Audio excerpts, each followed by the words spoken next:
फातिल और सुल्तानी drama series के बारे में है, क्योंकि इस ड्रामे के हवाले से कई नई खबरें मेरे पास आज आप लोगों के लिए मौजूद हैं। और वैसे भी नाज़रीन इकराम, इस वक्त अगर कोई सीरीज़ वाकई अपनी कहानी, स्क्रिप्ट, किरदारों और तारीख़ी माहौल के ज़रिए नाजरीन को मुसलसल अपने साथ जोड़े रख सकती है तो वो यही सीरीज़ है। ना तो इसमें फजूल रोमांस है, ना औरतों पर गैर ज़रूरी तवज्जो है और ना ही बेजा चमक दमक है। हर चीज़ मुतवाज़न, बावकार और साफ महसूस होती है और आज के तारीख़ी ड्रामों में ये बिलाशुबा बेहतरीन सीरीज़ में से एक है। इसकी हम एक दिन में कई किस्तें भी देख लें तो बोरियत महसूस नहीं होती और इस वक्त ये वाहिद सीरीज़ है जो अपनी कहानी, स्क्रिप्ट, किरदारों और तारीख़ी फ़िज़ा से नाजरीन को जकड़े रखती है। आप लोग इसकी पिछली किस्त ही देख लें कि किस तरह ज़ैनोस और एवरेनोस ओगलो को उनकी शान के मुताबिक बहुत खूबसूरत अंदाज में रुखसत किया गया। दूसरी तरफ कुरुल शोरहान में बेचारे बुरान को देख लें, ऐसा लगा जैसे उसका किरदार जल्दी जल्दी निपटा दिया गया हो। और वैसे बुरान को क्या कहें, उस्मान गाजी को कौन सा अच्छे तरीके से अलविदा कहा गया। तो बहरहाल अगले किसके ट्रेलर्स के रिव्यू की तरफ बाद में आते हैं।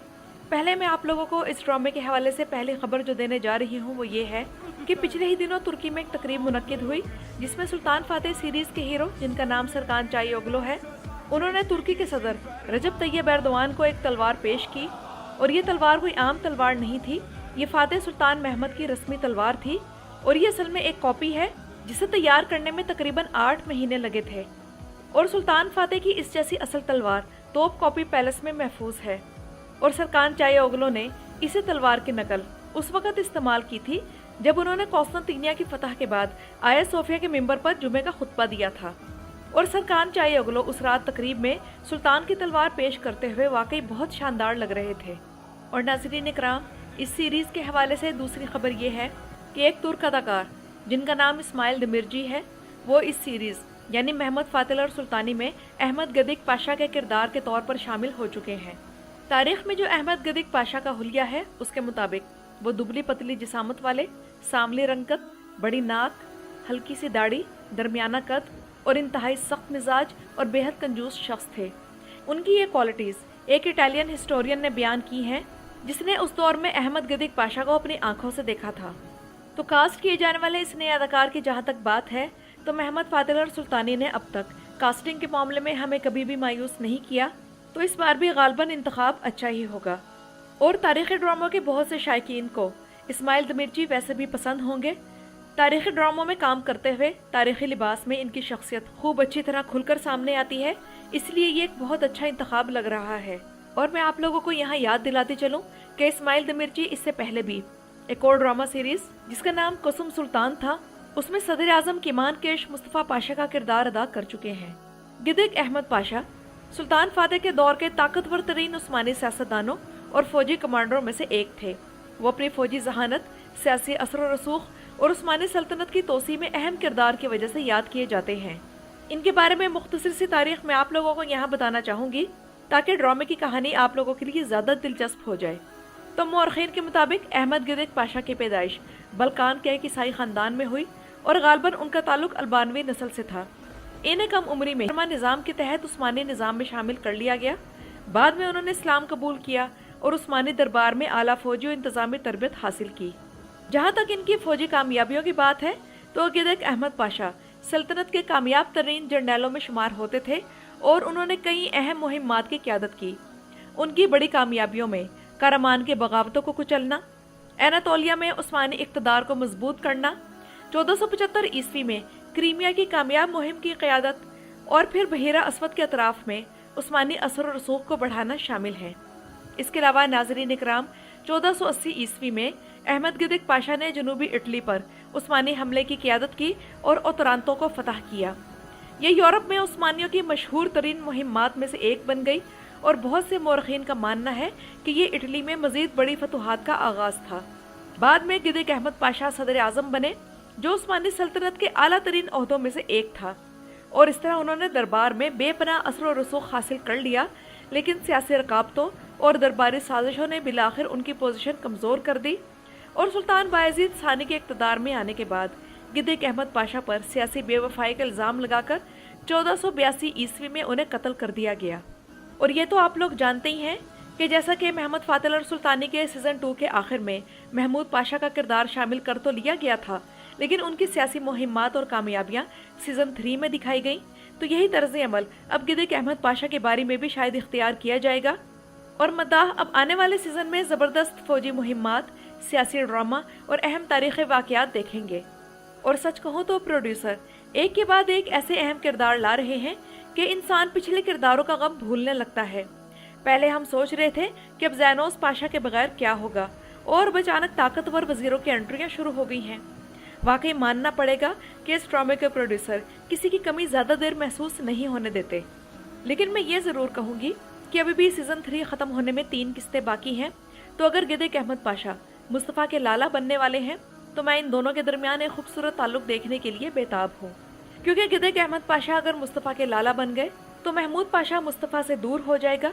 क्योंकि पिछली चंद किस्तों में महमूद पाशा ने बायज़ीद के साथ जो रवैया अपनाया है, उसके बाद मुझे महमूद मुस्तफ़ा के साथ बिल्कुल भी बर्दाश्त नहीं होता। और वैसे गिदिक अहमद पाशा जम सुल्तान के लालाओं में से एक था, क्योंकि उनके कई उस्ताद थे, लेकिन यहाँ ड्रामा सीरीज़ में तो अभी तक जम सुल्तान पैदा ही नहीं हुआ। तो मुझे लगता है कि मुस्तफ़ा और बायज़ीद के हवाले से ही गिदिक अहमद पाशा के हवाले से कोई कहानी बनाई जाएगी।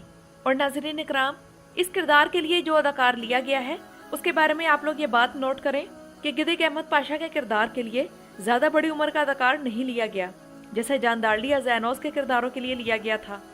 तो ये इस लिहाज से अच्छी बात है कि ये चीज़ हमें कई नए सिनेरियोस और नई कहानियाँ दे सकती है, ख़ास तौर पर उस दौर में गिदिक अहमद पाशा के किरदार की अहमियत को देखते हुए। और ये अदाकार भी वाकई शानदार है और इसमें ख़ास रोब है। और जहाँ तक कहानी का ताल्लुक है तो ज़ाती तौर पर मुझे यही लगता है कि इस बार हमें पाशाओं के हवाले से पहले से मुख्तलिफ और नई चीज़ें देखने को मिलेंगी। यहाँ गिदिक अहमद पाशा के बारे में मैं आप लोगों को एक दिलचस्प बात ये बताना चाहूँगी कि इस पाशा के बारे में एक पुरानी रवायत मशहूर है कि वो पहले यनीचरियों के बावर्ची थे और एक दिन बाजार में गोश्त ना मिलने पर गुस्से से बुरा भला कह रहे थे कि मुझे गोश्त नहीं मिला, मैं खाना कहाँ से पकाऊं। तब बाजार में भेस बदल कर घूमते हुए फातेह सुल्तान महमद ने उन्हें देखा और पहचान लिया। तो मेरे ज़ाती ख्याल के मुताबिक ये कहानी झूठी है, क्योंकि गिदिक अहमद पाशा ने रोमेली और एनातोलिया दोनों की गवर्नरी की है, इसीलिए इस किस्से का उनकी असली ज़िंदगी से कोई ताल्लुक नज़र नहीं आता। लेकिन मेरा ज़ाती तौर पर ख्याल ये है कि चाहे ये कहानी झूठी ही क्यों ना हो, फिर भी राइटर्स इसे सुल्तानुल फतुहात सीरीज़ में शामिल करेंगे, क्योंकि ड्रामे के मुताबिक ये एक ज़बरदस्त सिनेरियो बन सकता है। मिसाल के तौर पर महमूद पाशा को बाजार भेज दें और फिर वही कहानी के मुताबिक मुलाकात हो जाए। और इसके बाद नाज़रीन इकराम, अब आते हैं विलाद की तरफ। तो विलाद की कहानी इसी सीज़न में ख़त्म होगी। पहले विलाद के किरदार के बारे में ये खबर फैल गई थी कि विलाद का किरदार सीज़न 4 तक ले जाया जाएगा और फिर सीज़न 4 में वो कत्ल होगा, क्योंकि विलाद 10 साल कैद में रहा था और फिर वहाँ से निकलकर दोबारा से वो सुल्तान फातेह के खिलाफ आया और फिर उसकी मौत हुई। लेकिन देखा जाए तो विलाद के कैद वाला वाक़या तो ये एपिसोड 75 में दिखा चुके हैं। अब सिर्फ रात वाला हमला और उसकी मौत बाकी रह गई है। और मेरा ख्याल है कि चौथे सीज़न का मरकज़ी किरदार ओज़ून हसन होगा। ठीक है, आप लोग मुझे ये कहेंगे कि वो 10 साल कैद हुआ था और यहाँ राइटर्स ने उसे सिर्फ चंद दिनों के लिए हंगरी के कैद खाने में कैद किया और फिर वो बाहर निकल आया। तो मैं यही कहूँगी कि राइटर्स की मर्जी, क्योंकि वो इस सीज़न में विलाद के किरदार को ख़त्म करके अगले सीज़न में ओज़ून हसन और सिकंदर बेग अल्बानवी को लाएंगे। वैसे भी राइटर्स अब विलाद को जिंदा रखकर क्या करेंगे, उसका राइट हैंड पैदरी तो ख़त्म हो ही चुका है। और सच पूछे तो पैदरी इस सीज़न के बेहतरीन सानवी किरदारों में से एक था। उसने इस सीरीज़ में बहुत ज़बरदस्त अदाकारी की, लेकिन उसके अंजाम में सुल्तान फातेह की जहानत और फौरी इंतकाम को कुछ ज़्यादा ही ड्रामाई अंदाज में दिखाया गया। और उसके और शहज़ादा बायज़ीद के सीन के हवाले से मुझे सबसे इंटरेस्टिंग बात ये लगी कि शहज़ादा बायज़ीद को अभी तक जूलिया का नाम याद था, जबकि हम सब तो भूल चुके थे। यहाँ तक कि पैदरी भी मार खाते वक्त हैरान हो गया होगा कि ये जूलिया अचानक कहाँ से आ गई। इसके अलावा ये भी जाहिर हुआ कि बायज़ीद अपना इंतकाम दिल में छुपा कर रखता है, वो फ़ौरन जाहिर नहीं करता, लेकिन जब दुश्मन हद से बढ़ जाए तो फिर वो ज़बरदस्त तरीके से जवाब भी देता है।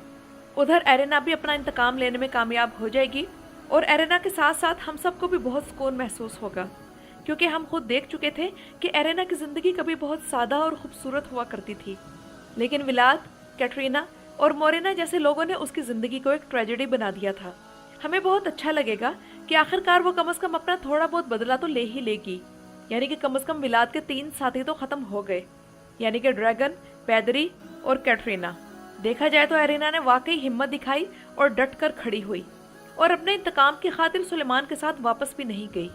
امید ہے کہ اب وہ اپنا انتقام لینے کے بعد بچ نکلنے میں بھی کامیاب ہو جائے گی، کیونکہ ابھی اسے ولاد کی خطرناک ماں سے بھی نمٹنا پڑے گا، اور ممکن ہے کہ سلیمان آ کر اسے بچا لے۔